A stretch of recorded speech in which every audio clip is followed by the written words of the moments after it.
This is the Music Halls of Fame podcast. This week we honor the year in music for 2000 along with a member of the Rock and Roll Hall of Fame class of 2000. We also look at this year's nominations list for the Rock and Roll Hall of Fame, plus our Spotlight Hall of Fame is the Songwriters Hall of Fame in Los Angeles, California.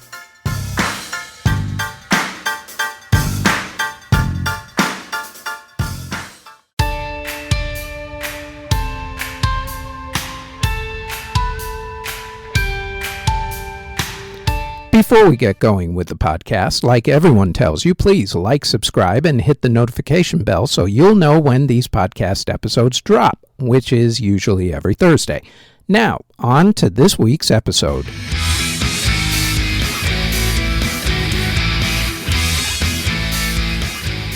The year was 2000. It was the year that the world survived the Y2K bug that was supposed to shut down all of the computers at midnight on New Year's Eve once the year hit 00 with everyone's computers. In music, nu metal and the boy band craze took hold as groups like Limp Bizkit, Papa Roach, and Kid Rock were all sharing space with NSYNC, whose second album, No Strings Attached, moved them to superstardom status. Britney Spears also hit superstardom status with her Oops, I Did It Again tour. Metallica sued Napster. Napster then became a subscription-based service. Napster would eventually shut down in 2001. 28 states sued record companies for price fixing on CDs. Prince changed his name back to Prince from the symbol that he was using in a contract dispute with his record label Warner Brothers. And 9 people died when an audience rushed the stage during a Pearl Jam concert at a festival in Denmark. Groups that were formed in 2000 included Above and Beyond, the Zac Brown Band, Crash Diet, Fusebox, Los Lonely Boys, O-Town, and the Yeah Yeah Yeahs. Groups that either called it quits in 2000 before, of course, their inevitable reunions, or announced their hiatus included the Spice Girls, Luscious Jackson, Candlebox, Rage Against the Machine, Fish, The Posies, Letters to Cleo, Primus, Skunk Anansi, The Smashing Pumpkins, Color Me Bad, All Saints, and Ben Folds 5. Most of those groups actually reformed later on in one form or another. Meanwhile, the group The Presidents of the United States reformed in the year 2000. Eminem had one of the biggest selling albums of 2000 with the Marshall Mathers LP.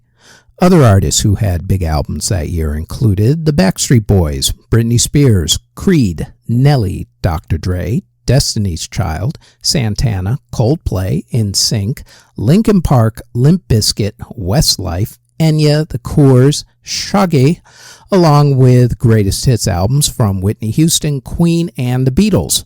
Radiohead also released their classic album Kid A that year.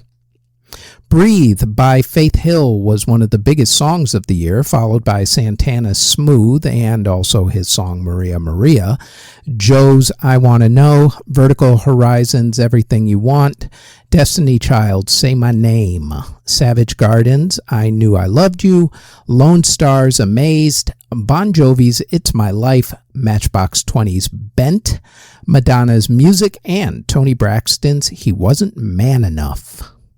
In country music, Garth Brooks announced that he was done touring. That lasted for almost 20 years, actually, until his kids were old enough to not need him around as much, or they booted him out of the house, whichever story you go with. Meanwhile, Rural America TV network RFD-TV started, which had mainly agricultural shows, but also had a lot of country music shows on it. Country music star and future Eagles band member Vince Gill, along with Christian pop music crossover superstar Amy Grant. Both got married to each other, no less.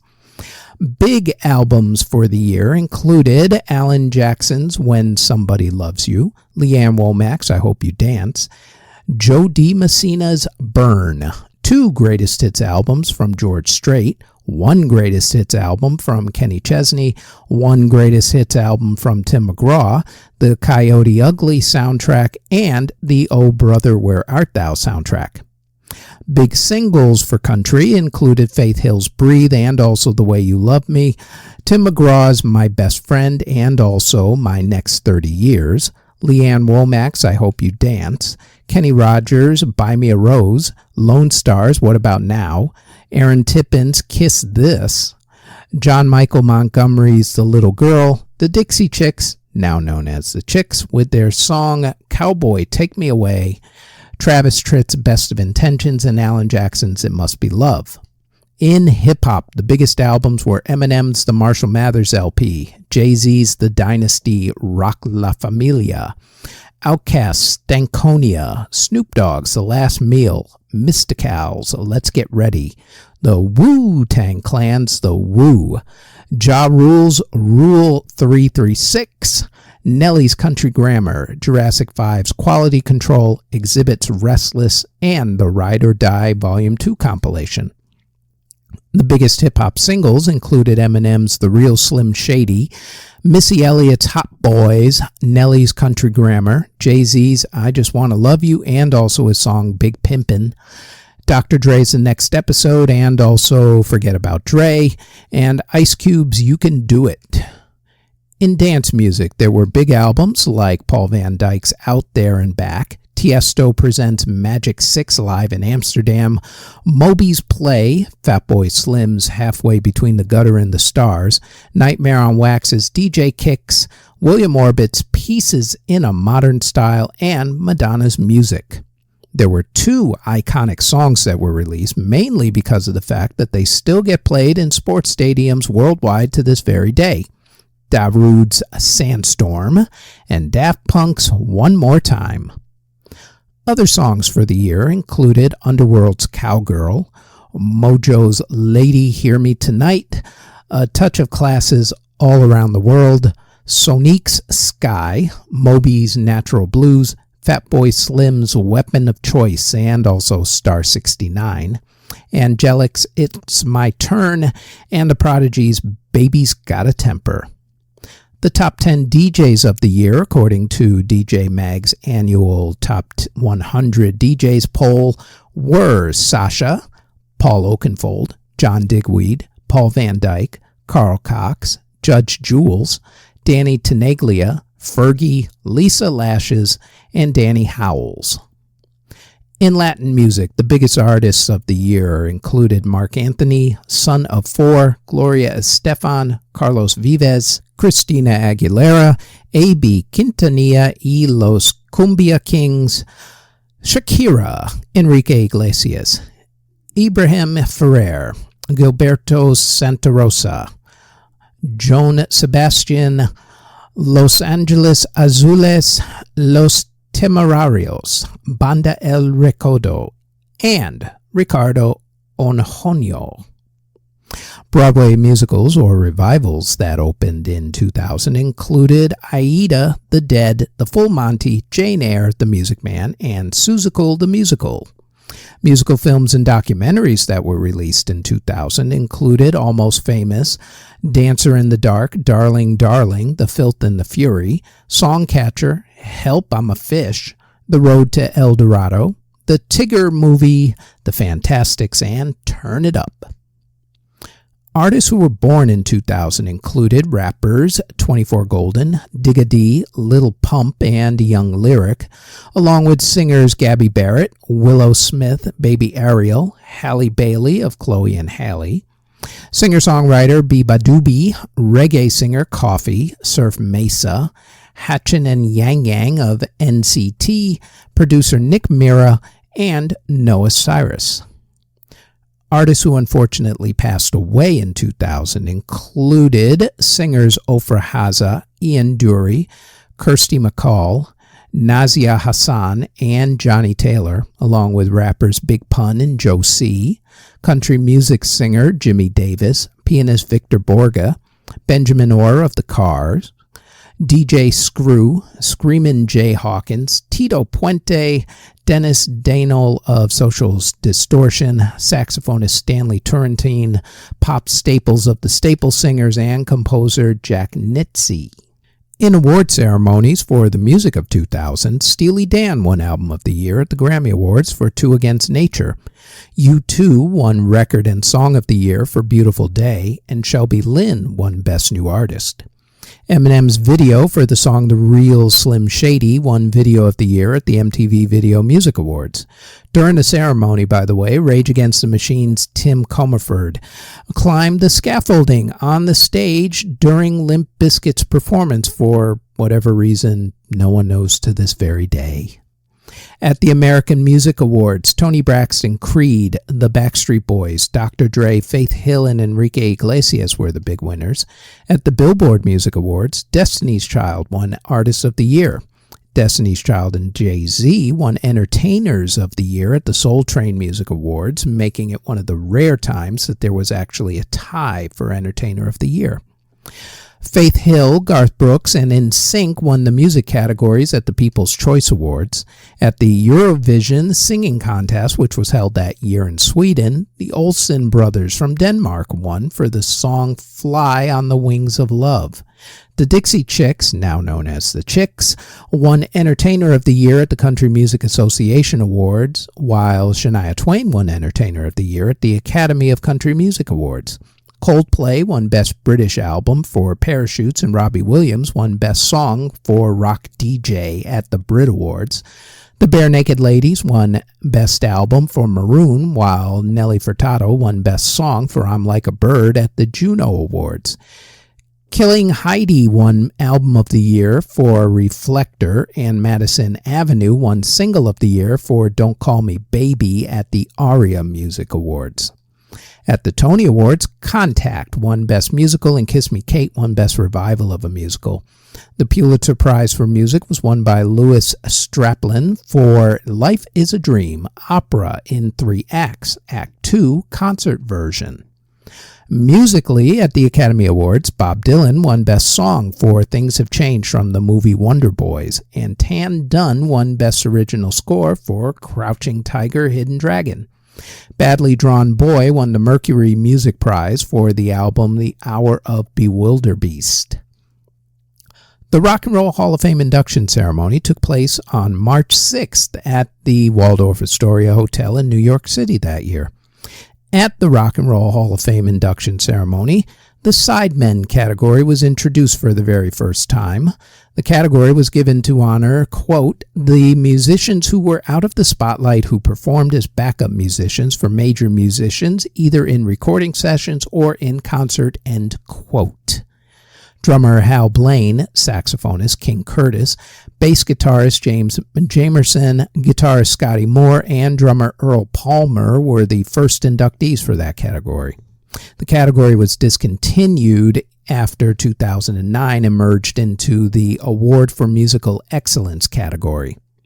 Meanwhile, legendary record executive Clive Davis was inducted into the non-performers category. Nat King Cole and Billie Holiday were inducted into the early influencers category. And in the performers category, the Hall inducted Eric Clapton, Earth, Wind & Fire, The Lovin' Spoonful, Bonnie Raitt, James Taylor, and this next group.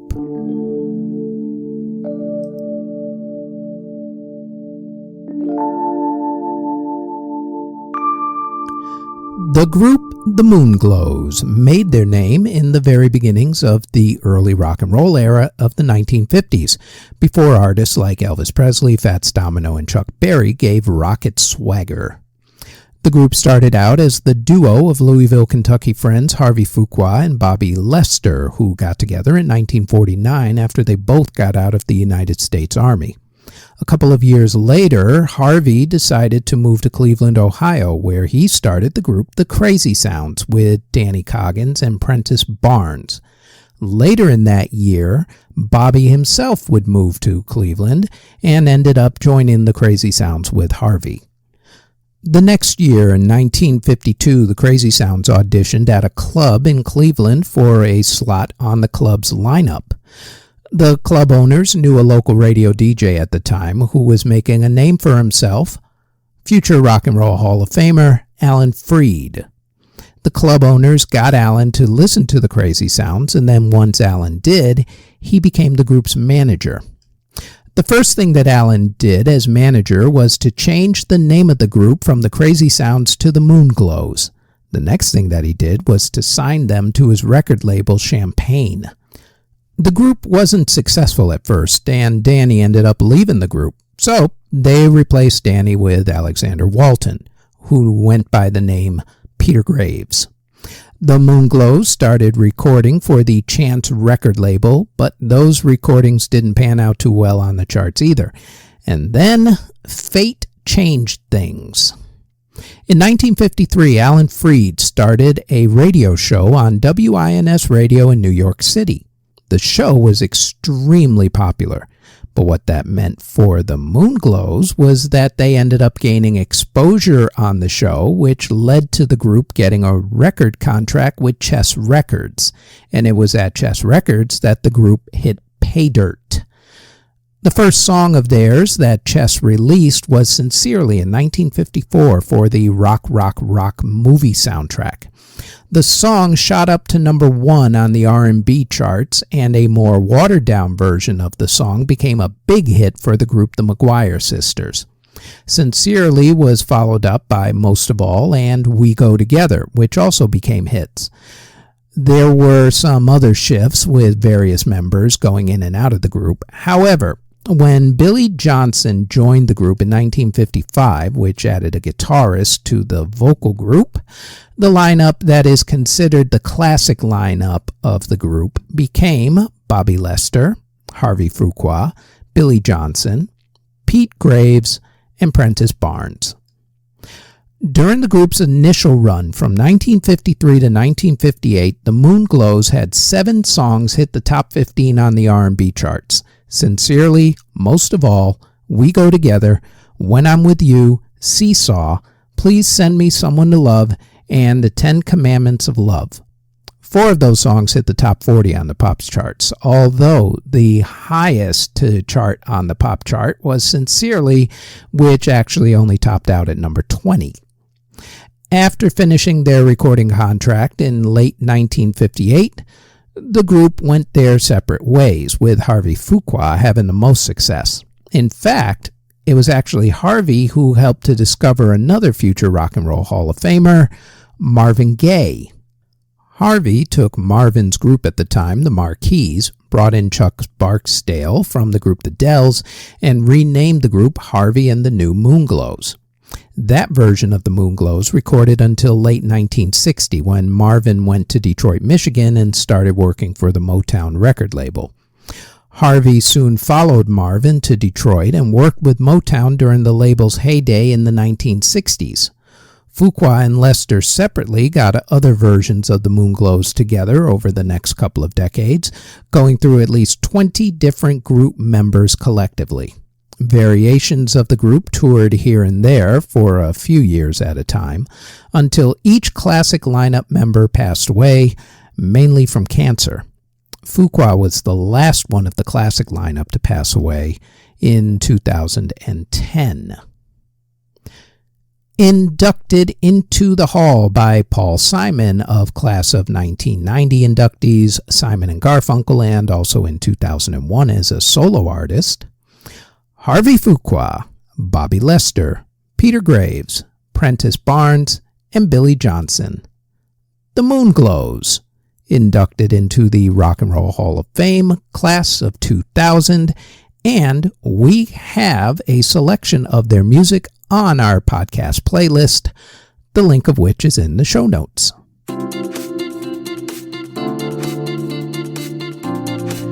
Before we go any further, we'd like to tell you that there is now a Music History In-Depth podcast where we go more in-depth on a few of the events that happened in music history for that particular week. The Music History In-Depth podcast drops every Tuesday on YouTube or wherever you get your podcast from, as does our Music History Today podcast, which goes over the daily events in music history. The Music History Today podcast drops daily, including weekends, on YouTube or wherever you get your podcasts. Now, back to this podcast.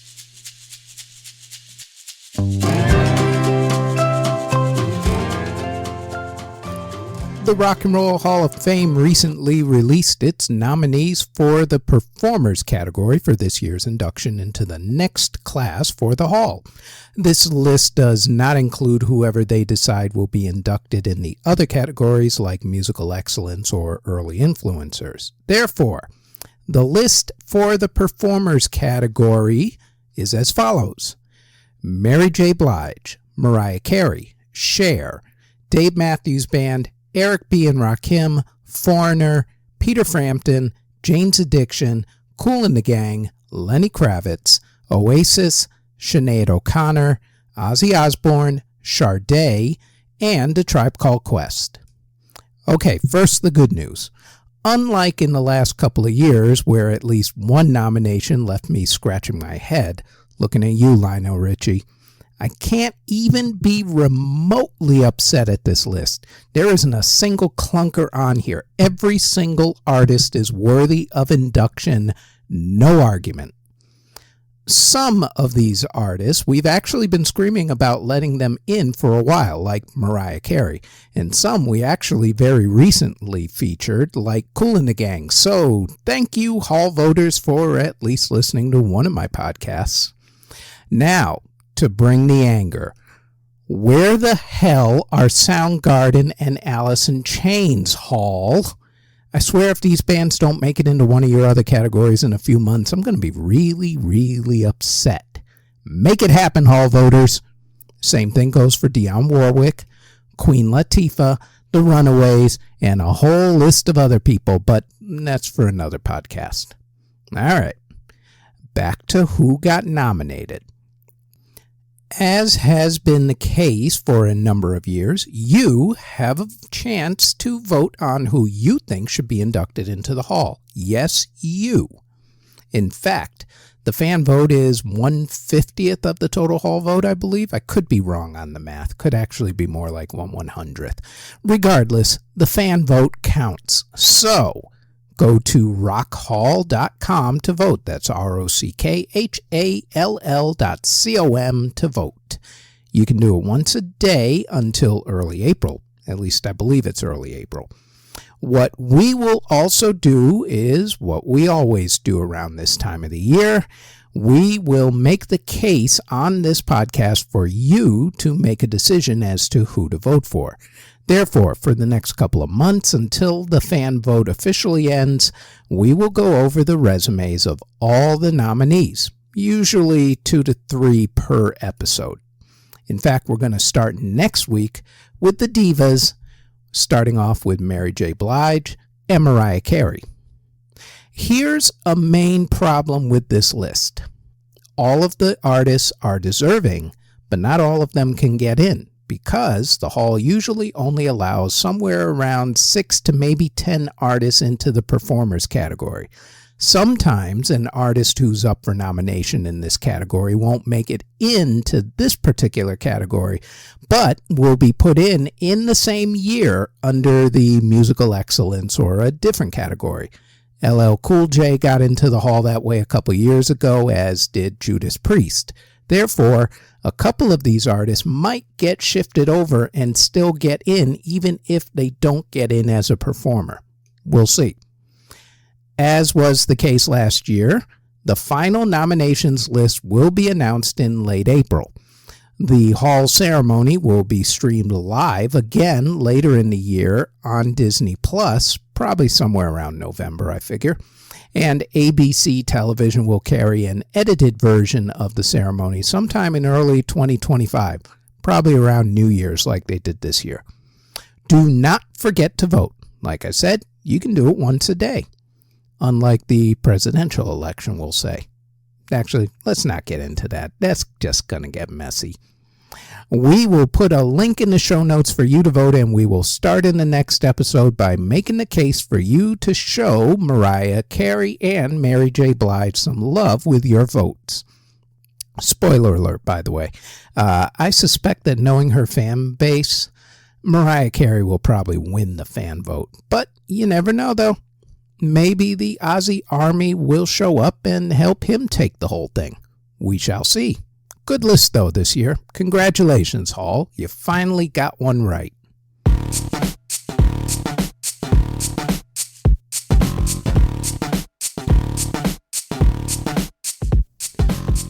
The Songwriters Hall of Fame was started in 1969 by Johnny Mercer and publishers Abe Oldman and Howie Richmond.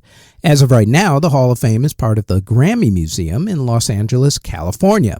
Its hours of operation are normally Sunday through Thursday from 10:30 to 6:30, Friday and Saturday from 10 to 8, and closed on Tuesdays. There are, however, plans to construct a permanent physical hall in the basement of the famous Brill Building on Broadway in New York City. The Brill Building is famous for being a songwriting mecca for songwriters such as Carole King to hone her craft back in the day.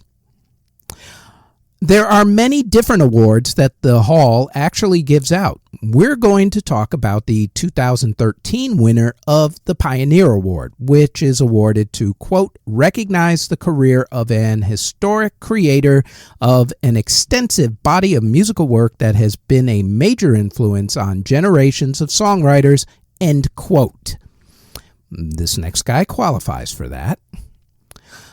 A man in Detroit, Michigan started a record company that was at the forefront of R&B music for over 30 years. In the late 1950s, Berry Gordy was a songwriter. He wrote songs for artists such as the Matadors and Jackie Wilson. He's credited with having written Jackie's big hit, Lonely Teardrops. Like a lot of songwriters, though, Berry felt that he wasn't getting the money he deserved to be making, and truthfully, he was correct. Berry decided that it was time for him to start his own record company. Around that time, his sister started a record company called Anna Records and wanted Berry to join. Berry said no because he wanted to have his own thing. He borrowed some money, took his royalties that he made off of Lonely Teardrops, and started a record company. And on January 12, 1959, Tamla Records opened for business. It was called Tamla because Tammy Records was already taken. Eventually, it became known as Motown after Anna Records and Tamla Records merged because Detroit's nickname is the Motor City, hence Motown. At first, Berry's records were being released nationally under Anna Records, including his first hit record, which was Barrett Strong's Money, That's What I Want. Berry then signed the act who he used to write songs for, the Matadors. That group also changed its name to the Miracles. The lead singer of the group, Smokey Robinson, was given a role in the company's leadership along with other members of the family, including Anna. As the years went on, the record company grew to the point that by 1966 they had 450 employees and made over $20 million annually, which in 1966 was an awful lot of money. They also perfected their now legendary assembly line ways of doing business. They did everything from writing songs for their acts to teaching their acts how to do press interviews and perform. Their roster reads like a who's who of the Rock and Roll Hall of Fame. Smokey Robinson and the Miracles, the Temptations, the Four Tops, Diana Ross and the Supremes, Stevie Wonder, the Jackson 5, and the list just goes on and on and on. For decades, they were the wealthiest black-owned company in America. Now, they're a part of Capitol Records. And even though their heyday seems long since past, their mark on American culture will never be forgotten. To understand the importance of Motown Records in their heydays of the 1960s, let's look at one of their songs from another Rock and Roll Hall of Famer who recorded for Motown in the 60s and early 70s, Marvin Gaye. One of Marvin's biggest hits during his Motown period is a song that has its own life. The song was originally written by Motown singer Barrett Strong, who, during a trip to Chicago, Illinois, overheard someone say the phrase, "I heard it through the grapevine." The phrase comes from the slaves in the South who used to pass messages through a few different ways, and among those were gospel spirituals. For instance, Swing Low, Sweet Chariot was a song about people coming from the North to guide runaway slaves to freedom. Another way was through gossip in the field, or through the grapevine. Strong built the song around that phrase and also around the idea of a guy who just found out that his girl's been cheating on him. Producer Norman Whitfield then put the final touches on Strong's song with the lyrics. Whitfield produced a recording by The Miracles. It was going to be released as a single, but Berry Gordy didn't like the song. He thought it needed to be stronger. Marvin's version was the second version of the song to be recorded in February and April of 1967 in Studio A of Hitsville, USA, otherwise known as Motown Records headquarters. Again, it was supposed to be released as a single. Again, Berry Gordy rejected it.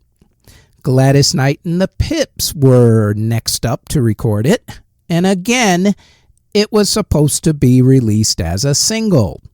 This time, however, Berry conceded, and it was released, chiefly because this version was faster than the other versions. Berry also thought that the Pips version was a whole lot better than the other versions. And initially, Berry's gamble paid off.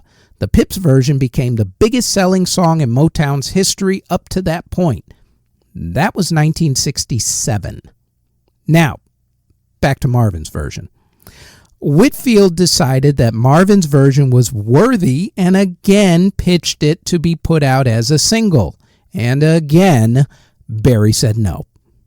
Berry's excuse this time was that he didn't want to release the same exact song by two different artists back to back. So, he made Whitfield a deal. Berry said that it was okay for the song to be put on Marvin's new album, In the Groove. The album was released in September of 1968. Funny thing happened, though. For some reason, radio DJs started playing the song, and it became a huge radio hit.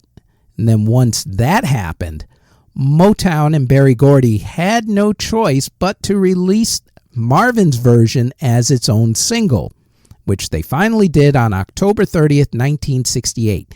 And while the Pips had taken their version to number 1 in America, number 3 in Canada, and number 47 in the UK, Marvin's version not only hit number 1 in both the US and Great Britain, it also went to number 3 in South Africa, number 7 in Ireland, number 8 in Canada, number 25 in the Netherlands, number 40 in Australia, and number 88 in France. It was the 4th biggest hit of 1969 in America and the 28th biggest hit of 1969 in Canada. In 1983, the movie The Big Chill turned it into a hit all over again, while the 1986 reissued version also charted highly, going to number 4 in Ireland, number 8 in the UK, number 18 in both Belgium and the Netherlands, and number 48 in West Germany. Marvin's version became Motown's biggest selling song, eclipsing the Pips version of the same song, and ended up as the 84th biggest hit on Billboard's Hot 100 charts of all time. The song has been recorded a bunch of times, including a popular version by Creedence Clearwater Revival, which got as high as number 43 in America, and a 1981 version by Roger Troutman, which went to number 1 on Billboard's R&B chart in America. The song has also appeared in commercials, most notably by the California Raisin Board, complete with claymation dancing and singing raisins. The claymation raisins became extremely popular because of it and even got their own TV specials and, of course, toys, lunchboxes, etc., etc. Pretty sure that Strong and Whitfield had singing raisins in mind when they wrote the song back in the 1960s. Pretty sure it was right up there on the top of their heads. The song I Heard It Through the Grapevine, which is an example of the power of Motown Records and also the power of the label owner and executive Berry Gordy, who won the Songwriters Hall of Fame Pioneer Award in 2013. And as proof of that power, we are going to put I Heard It Through the Grapevine along with a number of Motown's greatest hits on our podcast playlist, the link to which is in the show notes. The Music Halls of Fame podcast is part of the Music History Today network, which can be found under Music History Today on Spotify, Apple Music, Amazon Music, iHeartRadio, or wherever you get your podcast from, and also on our YouTube page under Music History Today. Thank you very much for listening.